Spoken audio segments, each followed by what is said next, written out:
Hello everyone, welcome to WiFi study which a part of Unacademy group. दोस्तों 1000 MCQs की series का एक और नया पार्ट और इसमें देखेंगे कुछ और इम्पोर्टेंट क्वेश्चन आंसर। तो प्लीज़ इस वीडियो को शुरू से लेकर एंड तक देखिएगा। वीडियो पसंद आए तो लाइक करके अपने दोस्तों के साथ में ज़रूर शेयर करिएगा। दोस्तों अगर आपने अभी तक टेलीग्राम ज्वाइन नहीं किया है तो सौरभ मलिक ऑफिशियल नाम से टेलीग्राम है, इसको ज्वाइन कर लेना, क्योंकि यहाँ पे मैं आप लोगों को 5000 जीकेजीएस के क्वेश्चन आंसर की पीडीएफ साथ ही साथ अनअकैडमी की स्पेशल क्लासेस के लिंक प्रोवाइड करा देता हूँ, तो उसको ज्वाइन कर लीजिएगा। दोस्तों अनअकैडमी प्लस के बहुत सारे बेनिफिट हैं, जैसे कि आपको लाइव क्लासेस मिलती है, पूरा एक स्ट्रक्चर कोर्स मिलता है, वीकली टेस्ट, अनलिमिटेड एक्सेस और भी बहुत सारे बेनिफिट हैं जो आप अनअकैडमी प्लस को ज्वाइन करके ले सकते हैं। बाकी जब भी आप अनअकैडमी प्लस सब्सक्रिप्शन ज्वाइन करेंगे दोस्तों, तो आप लोगों को कोड यूज करना स्टडी 10, इससे आपको मैक्सिमम डिस्काउंट मिलेगा। ठीक है, और जितने भी एक्स्ट्रा मंथ के जो आपका एडिशनल मंथ है, जो ऑफर चल रहा है अभी, ये भी आपको मिल जाएगा स्टडी 10 कोड से। ये 10 फरवरी तक एंड हो जाएगा दोस्तों। बाकी इस टेस्ट में अगर आपने अभी तक एनरोल नहीं किया है और आप नए स्टूडेंट हैं तो अभी एनरोल कर लेना दोस्तों। Unacademy government exams scholarship test है ये, जिसमें आप लैपटॉप से लेके और बहुत सारी चीज़ें जीत सकते हैं। 20 फरवरी को होने वाला है और एसएससी का 2 बजे होगा, बैंक का 10 बजे और रेलवे का 5 बजे। ठीक है, तो टाइम भी नोट कर लेना, ये बहुत ज़्यादा इंपॉर्टेंट है दोस्तों। इसका लिंक नीचे डिस्क्रिप्शन बॉक्स में मिल जाएगा और इसके लिए भी आप लोगों को बस कोड यूज करना है स्टडी 10। जैसे ही आप उस लिंक पे क्लिक करके और इसमें एनरोल करेंगे तो स्टडी 10 कोड यूज कर लेना, आपको फ्री ऑफ कॉस्ट एंट्री मिल जाएगी। ठीक है, बाकी 9 फरवरी से कोर्स स्टार्ट हुआ है, इसमें भी आप एनरोल कर सकते हैं। कोड यूज करना है स्टडी 10 और मंथली आप देख सकते हैं कि जो बेस्ट आपके लिए रहे उसको ज्वाइन करिए। दोस्तों यहाँ पर अगर आपको मैं बताऊँ तो टेस्ट सीरीज जो है सारी फ्री ऑफ कॉस्ट है, एसएससी कैटेगरी में जाके आप इनको देख सकते हैं। तो चलिए शुरू करते हैं आज की वीडियो को, प्लीज़ पूरा एंड तक देखिएगा। दोस्तों आज की वीडियो का पहला क्वेश्चन है, भारत सरकार का संवैधानिक अध्यक्ष कौन होता है। देखिए काफ़ी बढ़िया सेशन होगा और पूरा एंड तक देखिएगा। ठीक है, जिस भी क्वेश्चन का आंसर आता होगा नीचे कमेंट बॉक्स में जरूर बताइएगा। इस क्वेश्चन का सही आंसर होगा दोस्तों प्रेसिडेंट। प्रेसिडेंट दोस्तों संवैधानिक अध्यक्ष होता है, बट जो रियल हेड होता है वो प्राइम मिनिस्टर होता है। क्योंकि आर्टिकल 53(1) क्या बताता है, इसको देख लेते हैं। राष्ट्रपति को भारत की संघ की कार्यकारी शक्ति प्रदान करता है, इसलिए वह भारत सरकार का संवैधानिक प्रमुख है। ठीक है, लेकिन शासन की वास्तविक शक्तियां प्रधानमंत्री के कार्यालय में निहित है, इसलिए भारत में प्रधानमंत्री को सरकार का वास्तविक प्रमुख कहा जाता है। तो ये चीज़ आपको जरूर याद रखनी है। तो जो राष्ट्रपति है दोस्तों वह संवैधानिक, ठीक है, हेड है और प्रमुख है, और यहाँ पे जो रियल प्रधान है यानी कि वास्तविक प्रधान कौन है, वो प्रधानमंत्री है। ठीक है, चलिए अगले क्वेश्चन की ओर बढ़ते हैं। दूसरा क्वेश्चन है कि भारत के राष्ट्रपति के पद को भरने के लिए निर्वाचन का आयोजन निम्नलिखित में से कौन करता है। तो गाइज इस क्वेश्चन का सही आंसर क्या हो जाएगा, बिल्कुल सही है, इलेक्शन कमीशन ऑफ इंडिया यानी कि भारत का निर्वाचन आयोग भरता है, यानी कि ऑप्शन आपका बी राइट आंसर होने वाला है। अगला क्वेश्चन है, भारत के राष्ट्रपति का निर्वाचन करने के लिए निर्वाचन मंडल में निम्नलिखित में कौन शामिल होता है। तो भारत के राष्ट्रपति का निर्वाचन करने के लिए दोस्तों निर्वाचन मंडल में शामिल होते हैं लोकसभा, राज्यसभा तथा सभी राज्यों की विधानसभाओं के निर्वाचित सदस्य। ध्यान सुनिएगा, निर्वाचित सदस्य यहाँ पे वर्ड यूज किया गया है। तो इस क्वेश्चन का सही आंसर हो जाएगा सी। ठीक है, चलिए अगला क्वेश्चन आता है कि भारत के राष्ट्रपति के चुनाव में जीतने वाले प्रत्याशी को प्राप्त करने चाहिए। तो भारत के राष्ट्रपति के चुनाव में जीतने वाले प्रत्याशी को दोस्तों more than 50% and majority of the total votes मिलने चाहिए। ठीक है, तो ये आपका राइट आंसर हो जाएगा डी, 50% से अधिक डाले गए कुल मतों का बहुमत। दोस्तों संविधान का अनुच्छेद 60 संदर्भित है, आपको बताना है संविधान का अनुच्छेद 60 क्या बताता है। तो इस क्वेश्चन का सही उत्तर क्या होगा, जल्दी बताएं। बिल्कुल यहाँ पे जो राइट आंसर होगा दोस्तों, संविधान का अनुच्छेद 60 जो है वो ओथ ऑफ द प्रेसिडेंट, ठीक है, राष्ट्रपति की शपथ से संबंधित है, यानी कि ऑप्शन बी राइट आंसर होने वाला है। राष्ट्रपति को पद की शपथ कौन दिलाता है। राष्ट्रपति को पद की शपथ कौन दिलाता है? तो मेरे प्यारे दोस्तों, राष्ट्रपति को पद की शपथ दिलाता है chief justice of India, Bharat का मुख्य न्यायाधीश। यानी कि इस क्वेश्चन का सही आंसर ऑप्शन ए हो जाएगा। ठीक है, चलिए अगला क्वेश्चन है, भारत के राष्ट्रपति पर महाअभियोग की विधि अपनाई गई है। तो भारत के राष्ट्रपति पर महाअभियोग की जो विधि है दोस्तों, वह अपनाई गई है यूएसए के संविधान से। यानी कि ऑप्शन ए राइट आंसर हो जाएगा। यानी कि इम्पीचमेंट प्रोसेस हमने यूएसए से लिया है। और दोस्तों जो पद है प्रेसिडेंट का, वो भी हमने यूएसए से ही लिया है। तो इस क्वेश्चन का भी राइट आंसर यूएसए हो जाएगा। सॉरी। अगला क्वेश्चन है, भारत के राष्ट्रपति को उनके पद से कौन हटा सकता है? सॉरी। तो मेरे प्यारे दोस्तों, इस क्वेश्चन का राइट आंसर होगा, भारत के राष्ट्रपति को उनके पद से हटा सकता है पार्लियामेंट के द्वारा। यानी कि ऑप्शन सी राइट आंसर हो जाएगा। यानी कि इम्पीचमेंट प्रोसीजर के द्वारा। नेक्स्ट क्वेश्चन है, भारत के राष्ट्रपति के चुनाव के लिए नागरिक को कितनी आयु पूरी कर लेनी चाहिए? तो भारत के राष्ट्रपति चुनाव के लिए नागरिक को मिनिमम 35 वर्ष पूरी कर लेनी चाहिए और मैक्सिमम का कोई प्रावधान नहीं है। ये भी आप जरूर याद रखिएगा। देखिए, संविधान के अनुच्छेद 58 में बताया गया है कि भारत के राष्ट्रपति के रूप में चुने जाने के लिए आवश्यक योग्यता का उल्लेख है। आवश्यक योग्यता में शामिल क्या क्या है, ये मैं बता देता हूँ। सबसे पहले तो यह है कि दोस्तों वह भारत का नागरिक हो, ठीक है, 35 वर्ष की आयु पूरी कर चुका हो और उसे हाउस ऑफ पीपल यानी कि लोकसभा के सदस्य के रूप में चुनने के लिए योग्य होना चाहिए। यानी कि जो सदस्य दोस्तों प्रेसिडेंट के लिए नियुक्त होगा, उसे लोकसभा मेंबर की जो रिक्वायरमेंट होती है, क्वालिफिकेशन, वो सारी रिक्वायरमेंट होगी। यानी कि वो सारी चीज़ें पूरी होनी चाहिए। तो ये पॉइंट भी आप नोट कर लीजिएगा। अगला क्वेश्चन है, राष्ट्रपति की सेनियोरिटी आयु क्या है? तो राष्ट्रपति की दोस्तों रिटायरमेंट एज जो है वो कोई नहीं है, नो एज लिमिट है। ये आर्टिकल 56 में दोस्तों बताया गया है, इसको करेक्ट कर लेना, 56 होगा। 56 के भाग 1 में राष्ट्रपति के कार्यकाल का उल्लेख है, जो उस तिथि से 5 वर्ष का है जिस दिन वह अपने कार्यालय में प्रवेश करता है। ठीक है, तो ये आपको याद रखना है। भारत का उपराष्ट्रपति निर्वाचित होता है दोस्तों, भारत का उपराष्ट्रपति निर्वाचित होता है। तो भारत का उपराष्ट्रपति निर्वाचित होता है संसद के सदस्यों द्वारा, द मेंबर्स ऑफ पार्लियामेंट द्वारा। नेक्स्ट क्वेश्चन है, भारत के राष्ट्रपति को प्रति माह कितना वेतन प्राप्त होता है? भारत के राष्ट्रपति को प्रति माह कितना वेतन प्राप्त होता है? तो गाइज इस क्वेश्चन का जो सही उत्तर होगा that is option D, 5 lakh रुपए प्राप्त होता है। राष्ट्रपति अपने पद से त्यागपत्र देना चाहे तो वह किसे देगा?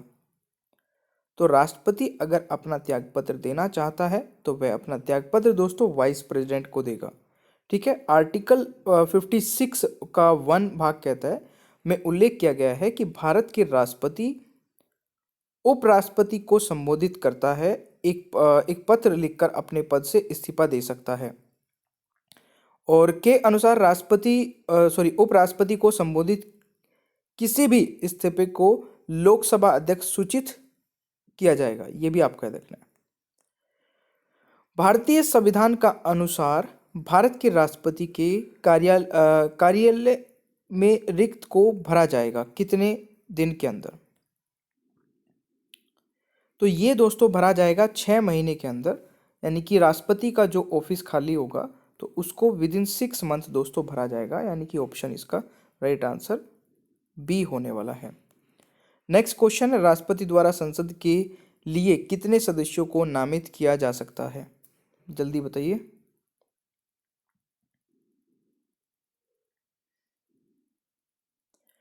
तो अब यहाँ पे थोड़ा सा जो है ना स्टूडेंट गलत कर रहे हैं आजकल। How many members can be nominated by for parliament by the president? तो पार्लियामेंट में दोस्तों 12 लोगों को राष्ट्रपति नॉमिनेट करता है, और वो भी कहाँ पर? राज्यसभा में। ठीक है, लोकसभा में जो 2 मेंबर नॉमिनेट किए जाते थे अब उनको नहीं करते हैं, तो राज्यसभा में 12 हो गए, तो अब पूरी पार्लियामेंट में ही 12 नॉमिनेट करता है राष्ट्रपति। तो इस क्वेश्चन का राइट आंसर सी होगा, ना कि डी। नेक्स्ट है, निम्नलिखित में से कौन देश का बलों का सर्वोच्च कमांडर होता है? तो दोस्तों, देश का बलों का सर्वोच्च कमांडर कौन होता है? प्रेसिडेंट यानी कि राष्ट्रपति। इस क्वेश्चन का सही आंसर डी हो जाएगा। क्वेश्चन आता है, संघ सरकार के राज्य पत्रित अधिकारी की नियुक्ति और उन्हें सेवा से मुक्ति कौन करता है? तो इस क्वेश्चन का जरा आंसर बताइए क्या होने वाला है।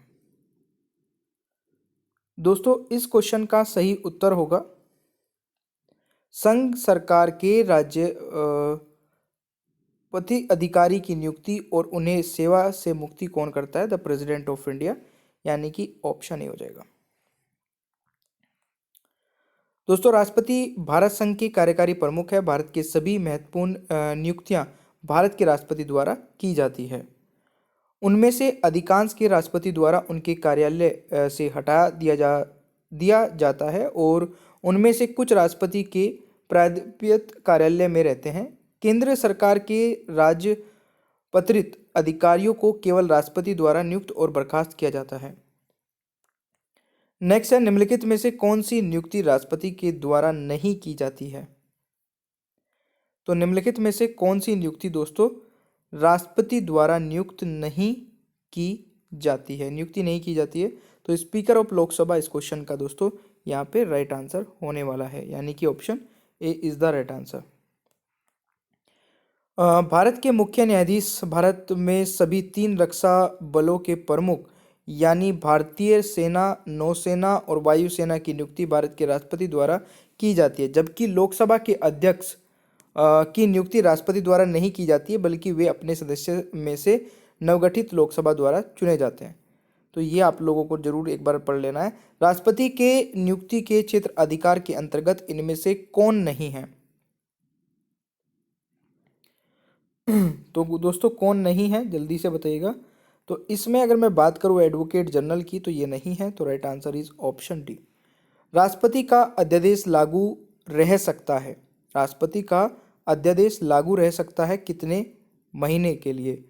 President ordinance can remain in force for 6 month, 6 महीने के लिए, यानी कि बी राइट आंसर हो जाएगा। नेक्स्ट है, भारत के पहले दलित राष्ट्रपति कौन थे? देखिए, भारत के पहले दलित राष्ट्रपति, ये क्वेश्चन कई बार आ चुका है एग्जाम में। तो भारत के पहले दलित राष्ट्रपति थे दोस्तों के.आर. नारायण। ठीक है, के.आर. नारायण भारत के पहले दलित राष्ट्रपति थे और देश के सर्वोच्च पद को प्राप्त करने वाले पहले मलयाली व्यक्ति भी थे। ठीक है, तो ये आप देख लीजिएगा।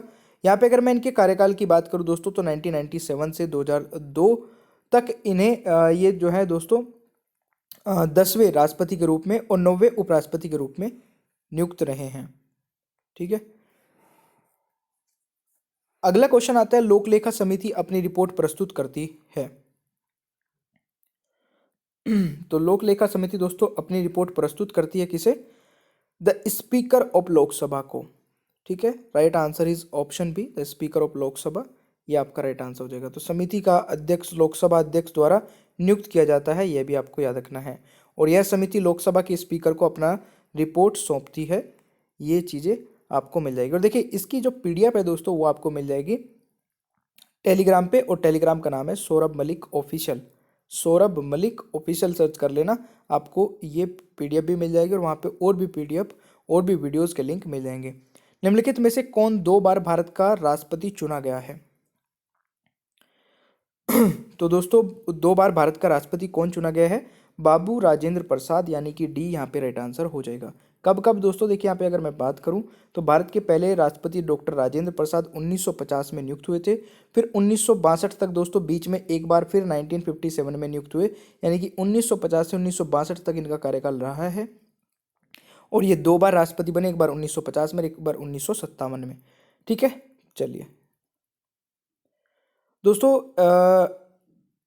एक राधा कृष्ण भारत के दूसरे राष्ट्रपति थे, जबकि के.आर. नारायण समाज के हाशिए के तबके से राष्ट्रपति चुने जाने वाले पहले उम्मीदवार थे। वैसे इतना इंपॉर्टेंट लाइन नहीं दिए। आपको यही याद रखना है जो मैंने आपको पहले बताया था। क्वेश्चन आता है कि निम्नलिखित में से कौन सा व्यक्ति निर्विरोध राष्ट्रपति पद के लिए चुना गया था। तो कौन सा व्यक्ति निर्विरोध राष्ट्रपति पद के लिए चुना गया था, इस क्वेश्चन का दोस्तों सही आंसर क्या होगा? ऑप्शन हो जाएगा एन संजीव रेड्डी। ठीक है, Neelam Sanjiva Reddy is the right answer. तो यह आपको याद रखना है।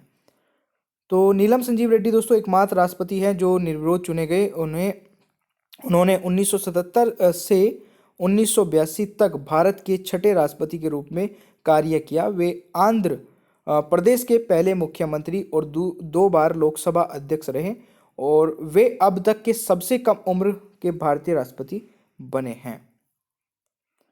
दोस्तों कौन पहली बार गैर राजनीतिक व्यक्ति राष्ट्रपति बने?